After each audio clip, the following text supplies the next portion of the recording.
early 2000s of China's internet. It was the golden age of forum culture. No fragmented distractions from short videos. No algorithm-driven personalized feeds. Instead, netizens preferred gathering in niche forums, sharing niche interests and personal stories. It was in this environment that the Zuoyang incident emerged. The story we're about to tell unfolds on Tianya Forum, and more specifically, its subforum called Lianpeng Ghost Stories, if we had to compare it to a well-known global community today. Tianya Forum was like the Reddit of early Chinese internet, and Lianpeng Ghost Stories was equivalent to Reddit's r/no sleep. Both centered on themes of the supernatural, horror, and suspense. Back in 2004, Zuoyang was an ordinary college student active on early internet forums. At first, he often commented on others' ghost stories, using logic and scientific explanations to point out inconsistencies. This earned him a reputation as a calm, rational skeptic. With his sharp, rational insights, he gradually gained popularity in the community and became a well-known active user. Then he made a bold move. He publicly posted that he would attempt all Southeast Asian conjuring games over the next week, and even took a nearly provocative tone, saying he didn't believe these games would bring him any consequences. This almost reckless declaration of an experiment quickly sparked netizens' curiosity and debate. Little did Zuoyang know, this bold proclamation, full of youthful bravado, would lead to his sudden disappearance. Later expressions of awe toward the unknown, and eventually, a nationwide quest to uncover the truth behind his story. It would go on to become one of the most famous internet legends in China. February 20, 2005, Zuoyang published a thread on Tianya Forum titled, "First-hand experiences with several so-called conjuring game." He opened with, "The fact that I dare to play these games doesn't mean I'm brave. It's just that I've had a strong sense of curiosity since I was a kid. If I see something, I have to try it myself, otherwise I'll feel uneasy. I've played most of the popular games out there, but all alone. I haven't tried the ones that require multiple people. I can responsibly say that everything I'm about to share is true. I'm willing to take legal responsibility if it's not."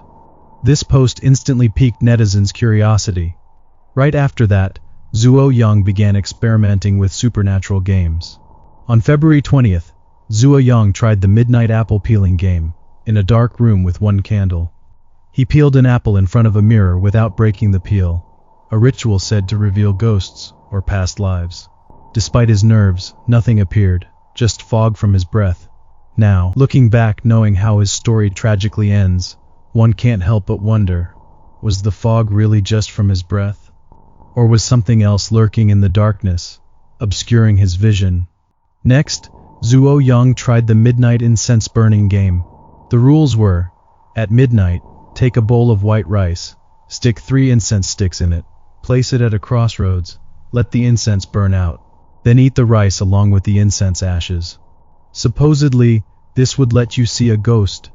In his post, Zuoyang admitted he'd been so scared several times during the game that he almost gave up. But he pushed through in the end. Eating the rice mixed with incense ash left a bad taste in his mouth. But after the game, something strange happened.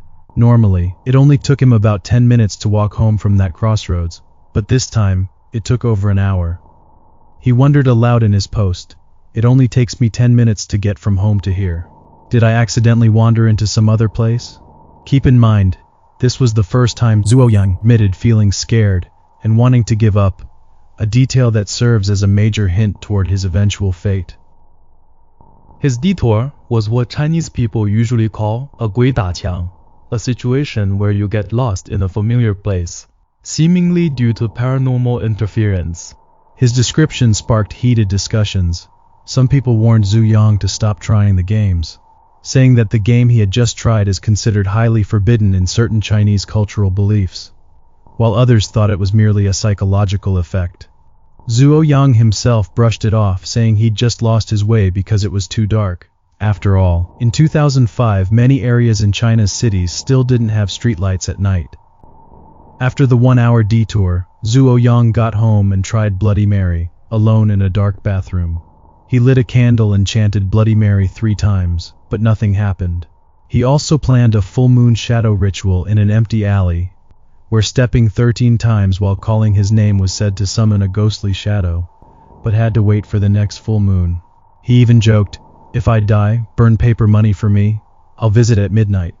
Despite all his brave talks and experiments with Asian conjuring games, this next game struck something different, something many believe changed Zhuo Yang's life forever. It was with the Four Corners game that the Zhuo Yang incident began to take on a mysterious turn. On the evening of February 21st, Zhuo Yang started live streaming his experience with the Four Corners game on the forum. This is a well-known Japanese spirit-invoking game, known in Japanese as Yosumi no game. The rules were a bit complex.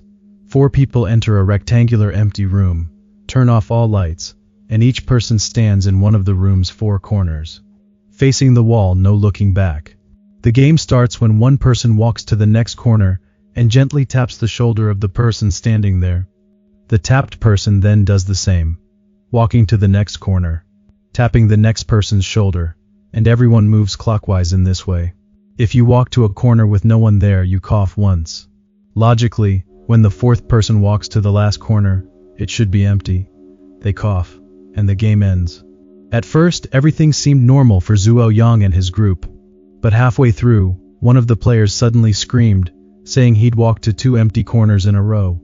Later they realized someone had snuck out to use the bathroom, which disrupted the game.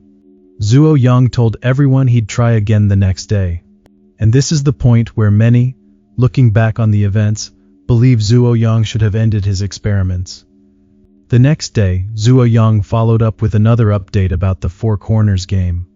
This time, halfway through the game, a female participant suddenly screamed and kept shouting, "I want to leave," while scratching the arms of everyone who tried to help her. Everyone was shocked by the sudden commotion and quickly took her home. Once she'd calmed down, she told them that at the moment of her walking towards the last corner, she'd felt like there was someone else in the room touching her arm, breathing into her ears, and as she walks towards the last corner, which should be empty, she can felt an extreme cold in front of her. She felt someone is already at that corner and looking at her, waiting for her approach. At this point, with netizens constantly demanding updates, it had reached a point of no return. What happened next was something no one expected and would captivate the Chinese internet for years. After the Four Corners game, Zhuo Yang seemed to vanish into thin air. He didn't post anything on the forum for a long time. Then, on this day, he suddenly popped up with a short message. "I'm doing fine, thanks for everyone's concern." This one-sentence update left netizens confused. They wondered what had happened to him during his absence, and why he'd disappeared only to reappear so suddenly. But no one knew that 3 years later, Zhuo Yang's words would blow up the forum and turn this incident into a household urban legend. On October 25, 2008, the account Zhuo Yang suddenly reappeared online. He wrote a long post saying, "I want to tell everyone, I really did those games. I'm not lying. And I paid a terrible price for my ignorance back then.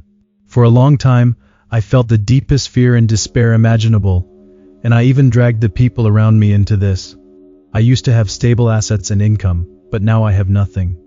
My life is just starting to get back on track, so maybe I should be grateful." In the end, Zhuo Yang warned everyone who read his post, "You can choose not to believe in gods or spirits forever, but you must never disrespect or profane them." After that, Zhuo Yang disappeared from the internet again, and he never made another public appearance. In the online world of internet forums, every user can freely create stories, so verifying the truth is always difficult. But Zhuo Yang's writing was simple and down-to-earth. It felt more like a diary or a log than a deliberately crafted novel. These fragmented abnormalities made the Zhuo Yang incident even more mysterious. But if we look at it from a psychological perspective, after trying those supernatural games, Zhuo Yang might have been influenced by his subconscious fear of taboo consequences. He kept giving himself psychological hints, gradually blaming all the misfortunes in his life on the games. In psychology, this is called external attribution bias.